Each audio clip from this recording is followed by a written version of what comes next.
Quelle est la différence entre le verbe учить, изучать et учиться? Salut, привет, c'est Diana et bienvenue dans cette nouvelle leçon où je vais t'expliquer la différence entre le verbe учить, изучать et учиться.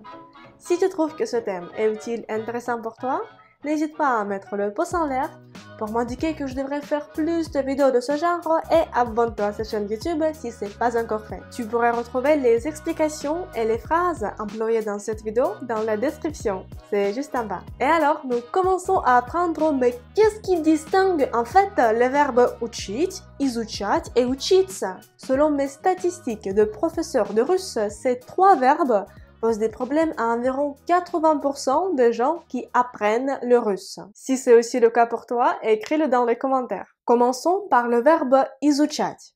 Le verbe изучать signifie apprendre. Mais tu sais, apprendre quelque chose vraiment en profondeur. Par exemple, lire plusieurs études sur un sujet. Suivre des cours à l'université. Что ты изучаешь? Я изучаю русскую грамматику. Русскую грамматику, n'oublie pas, on écrit ou à la fin parce que c'est quelqu'un, c'est à l'accusatif. Le verbe suivant, c'est учить tout court. Et il signifie apprendre comme mémoriser quelque chose.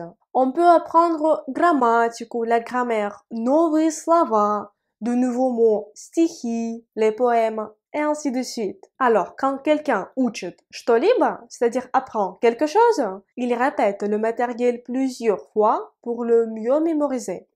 Par exemple, что ты учишь? Я учу русский язык. Qu'est-ce que tu apprends? J'apprends le russe. Le troisième verbe qui est un peu plus compliqué, c'est учиться. Учиться, c'est un verbe pronominal qui se termine par s-ya. Le verbe учиться se traduit aussi comme apprendre ou étudier. La différence est que on ne peut pas ajouter un complément d'objet direct après le verbe учиться. C'est-à-dire on ne peut pas ajouter un mot à l'accusatif après ce verbe. La plus grosse erreur que font la plupart des élèves, ils disent «Я учусь русский язык». Non, non, il faut vraiment effacer cette phrase de la tête de tous les élèves. Il faut l'oublier, on l'efface, d'accord? Я учу русский язык, si on l'apprend tout court, ou я изучаю русский язык, si on l'apprend vraiment en profondeur. Et voici l'emploi du verbe учиться. À l'aide du verbe учиться, on peut indiquer l'endroit où on fait les études. Par exemple, где вы учитесь? Où étudiez-vous? Я учусь в университете. J'étudie à l'université. Где вы учитесь? Я учусь в университете. Le verbe учиться peut également être employé pour dire ce qu'on fait en ce moment. Par exemple, что ты сейчас делаешь? Qu'est-ce que tu fais en ce moment? Я учусь. J'étudie. Что ты делаешь? Сейчас. Я учусь. Le verbe учиться peut entre autres être suivi d'un verbe à l'infinitif pour dire ce qu'on apprend à faire.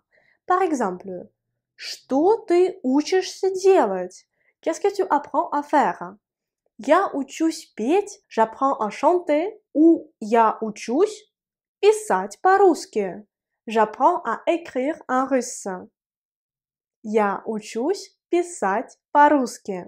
J'espère que maintenant tu as compris la différence entre les verbes учить, изучать et учиться. Écris s'il te plaît dans les commentaires des phrases où tu vas employer un de ces trois verbes. Si tu as aimé cette leçon, n'hésite pas à mettre le pouce en l'air pour m'indiquer que je devrais faire plus de cours de ce genre et abonne-toi à cette chaîne YouTube si ce n'est pas encore fait. Tu pourrais retrouver toutes les explications avec des exemples dans la description de cette vidéo, c'est juste en bas. Je t'invite également à me suivre sur Instagram et sur Facebook parce que j'y poste tous les jours des publications liées à la Russie et à l'apprentissage de la langue russe. Si tu as la possibilité et l'envie de me remercier pour ces cours gratuits que je publie tous les jours sur des réseaux sociaux, je te serais très reconnaissante si tu me faisais un petit don sur mon compte PayPal. Le lien se trouve dans la description de cette vidéo. Et moi, j'espère te retrouver très bientôt dans une prochaine leçon de russe. Et pour l'instant, je te dis пока. Salut!